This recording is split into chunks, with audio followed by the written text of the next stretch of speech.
Hi, I'm Amy Goodman, host of Democracy Now! The climate crisis, the curtailment of reproductive rights, authoritarianism. These threats aren't looming. They're here now. If you believe Democracy Now!'s reporting on these issues is essential, please sign up for a monthly gift of $5, $10, or even $20. Go to democracynow.org to make your donation right away. Oh, and your gift will be matched dollar for dollar by a generous donor. Thank you so much.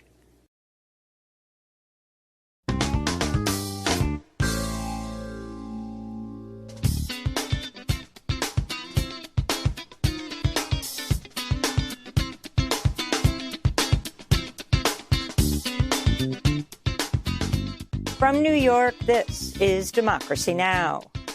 My son Milad, he was only 5 years old.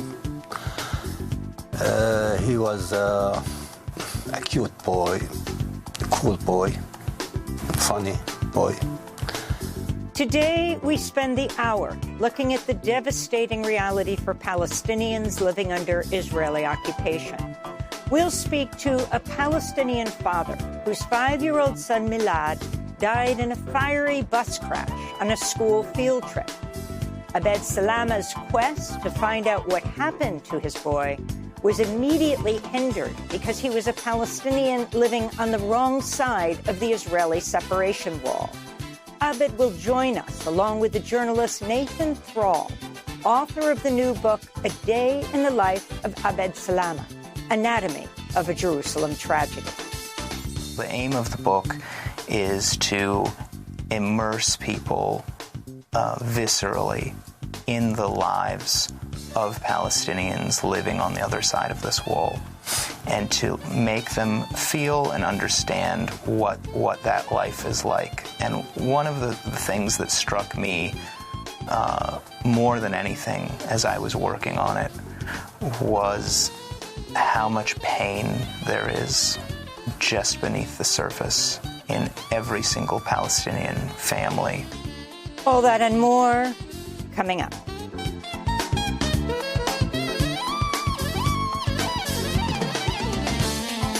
Welcome to Democracy Now!, democracynow.org, the War and Peace Report. I'm Amy Goodman. On Capitol Hill, 2 Republican leaders emerged Wednesday as leading contenders to replace Kevin McCarthy as Speaker of the House, a day after his ouster by far-right Republicans brought Congress to a standstill. One contender is Ohio Congressmember Jim Jordan, chair of the House Judiciary Committee, leader of the far-right House Freedom Caucus.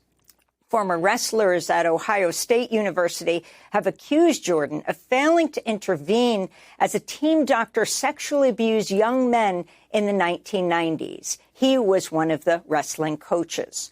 Also announcing a run for the Speaker's gavel Wednesday was Republican Majority Leader Steve Scalise of Louisiana. Reporter Stephanie Grace told the New York Times Congressmember Scalise once described himself to her as like David Duke without the baggage, referring to the former Ku Klux Klansman and white supremacist. President Biden called on Republicans to quickly elect a new speaker and to change what he called the poisonous atmosphere in Washington. Biden said he's worried congressional gridlock threatens to derail White House efforts to win new funding for U.S. aid to Ukraine, though Biden said his administration has enough funds in reserve to continue sending arms shipments for now, and suggested he has a path around Congress if it fails to approve more funding. We can support Ukraine in the next tranche that we need, and there is another means by which we may be able to find funding for that, but I'm not going to get into that now. On Wednesday, the Biden administration said it supplied Ukraine with thousands of assault rifles and more than 1 million rounds of ammunition seized in the Persian Gulf by the U.S. Navy. The Justice Department says the arms were being sent by Iran's Revolutionary Guard to Houthi rebels in Yemen in violation of a UN arms embargo. Meanwhile, peace activists are demanding lawmakers push for a diplomatic solution to the war in Ukraine instead of sending more weapons. On Wednesday, Capitol Police arrested 11 members of the anti-war group Code Pink as they occupied the office of Vermont Independent Senator Bernie Sanders. Code Pink's Medea Benjamin read a statement Sanders delivered in February of 2022 calling for peace talks between Russia and Ukraine. So let's sit down, let's negotiate, and let's come up with a diplomatic solution. That is the good Bernie. Yeah. That's the Bernie we want. Not the other Bernie who is okaying billions and billions of dollars in weapons and says you can't talk to Putin. And we have one word answer to Bernie when he says you can't talk to Putin, because he said that to us. We say, try. Right? Try. We want to see what the result of Biden talking to Putin is, right?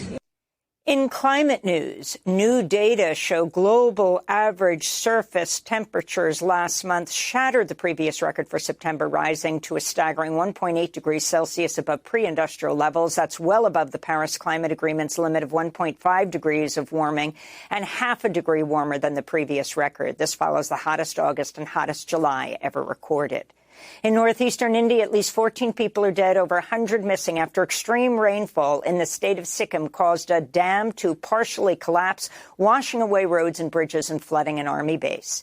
In Brazil, scientists are blaming an unprecedented heat wave for the deaths of over 150 endangered pink river dolphins in a lake in Brazil's Amazonas state, where water temperatures reached 102 degrees Fahrenheit. Brazilian authorities say the Amazon rainforest is facing a severe drought that could affect 500,000 people by the end of the year. This comes as a new study in the journal Science Advances finds monsoon rains that sustain the Amazon rainforest are nearing a critical destabilization point and could soon drop by 30%, leading to a dieback of the forest. The Biden administration's waived 26 environmental laws to speed the construction of the U.S.-Mexico border wall in Texas. The waivers circumvent the National Environmental Policy Act, the Clean Air Act, the Safe Drinking Water Act, the Endangered Species Act, and the Native American Graves Protection and Repatriation Act, among others. It's the first time President Biden's used his authority under the Real ID Act to waive environmental laws. In a statement, the Center for Biological Diversity said, quote, "Every acre of habitat left in the Rio Grande Valley is irreplaceable. We can't afford to lose more of it to a useless medieval wall that won't do a thing to stop immigration or smuggling. President Biden's cynical decision to destroy a wildlife refuge and seal the beautiful Rio Grande behind a grotesque border wall must be stopped," they said. Previously, President Biden had said he would not build another foot of border wall. In the occupied West Bank, Israeli forces killed 2 Palestinians and wounded dozens of others during late-night raids. Israel's killed over 200 Palestinians this year, including at least 27 children. Elsewhere in the West Bank, armed Israeli settlers violently attacked a Palestinian-American family farm in the town of Deir Dibwan near Ramallah Sunday night. The attackers set the property on fire, spray-painted the word revenge on a door, and destroyed the family's olive grove. Meanwhile, emergency medical workers in Gaza have reported a spike in ankle injuries among protesters. Israeli forces, including snipers, appear to be deliberately shooting at Palestinians' legs and ankles, wounds that are extremely difficult to treat and can lead to amputations. Human rights groups also say the brutal tactic is unlawful. Recent protests in Gaza have condemned Israeli raids in the West Bank, the storming of East Jerusalem's Al-Aqsa compound by Jewish settlers, and the blockade of the Gaza Strip. After headlines, we'll spend the rest of the hour looking at the devastating reality for Palestinians living under Israeli rule. In Egypt, opponents of President Abdel Fattah al-Sisi say they've faced violence and other obstacles preventing them from registering their candidates for December's election. Under Egyptian law, candidates have until October 14th to secure at least 25,000 signatures from supporters. But dozens have been arrested attempting to submit signatures, while others have faced attacks by well-organized mobs of pro-government activists. This is Rania El-Sheikh, who says her delegation was attacked by thugs as they attempted to register signatures. When we felt that the fight was brewing, we tried to move aside. While we tried, I was pulled by my hair and they started beating my colleague on his shoulder. Ahmed Tantawi, an outspoken critic of President al-Sisi and the most prominent figure hoping to run against him, temporarily suspended his campaign last week after dozens of his supporters were arrested by police. Meanwhile, researchers at Citizen Lab and Google's threat analysis group found Tantawi's personal smartphone was infected with predator spyware and that Egyptian authorities were likely behind the hacking attempts. Mohammed Anwar al-Sadat, head of Egypt's Reform and Development Party, called on Sisi's government to reverse course to provide free and fair elections. If the election is not held in the way that the entire world expects it to be, I say that this will lead to really bad results for the reputation and credibility of this regime, and even for its future. Back in the United States, damning new information has emerged in the bribery indictment against New Jersey Senator Bob Menendez, his wife Nadine, and two of their three co-defendants. Nadine Menendez hit and killed a pedestrian in 2018 car crash in Bogota, New Jersey. But not only did she not suffer any legal repercussions, she received a new car following the lethal crash. According to police reports and dashcam video, Nadine Menendez claimed the 49-year-old victim jumped onto her windshield. She was not held by police or tested for drugs or alcohol after the crash. Video of police questioning her immediately after the crash shows an officer treating her deferentially. Our job is to investigate everything that happens. That's what we're trying to do. Obviously, the more information... Do anything wrong? No. Look, I understand.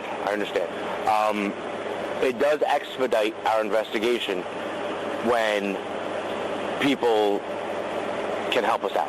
Because if we can clear you from any wrongdoing, I want to get you home and comfortable and not here anymore. You get what I'm saying? Nothing against you.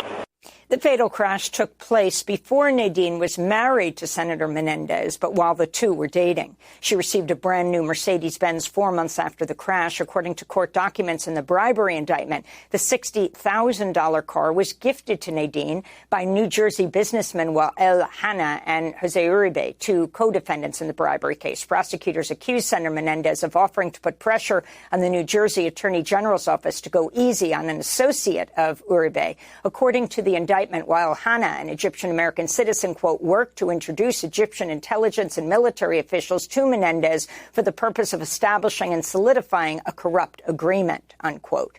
Senator Ben Cardin, who has replaced Menendez as chair of the Senate Foreign Relations Committee, just blocked $235 million in U.S. military funding to Egypt.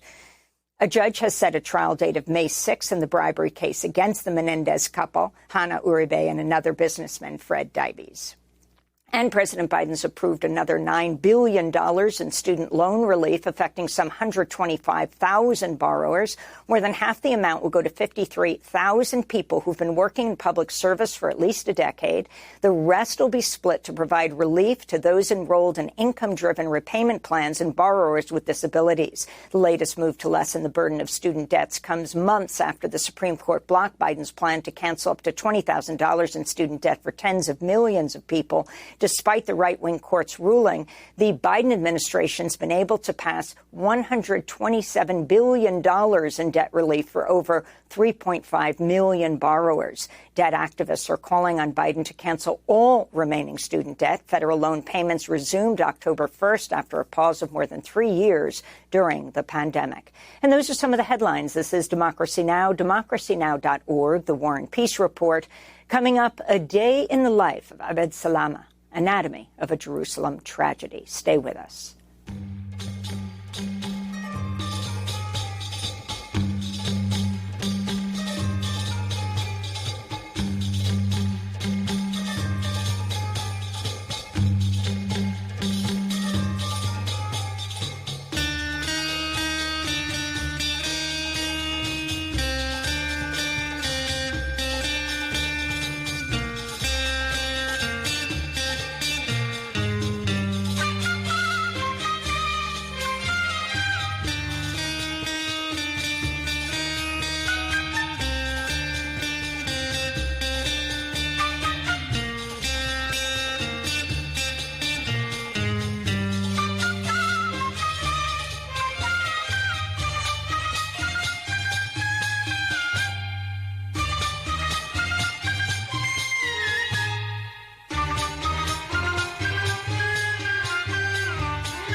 Tanta Umri, performed by Kulthum.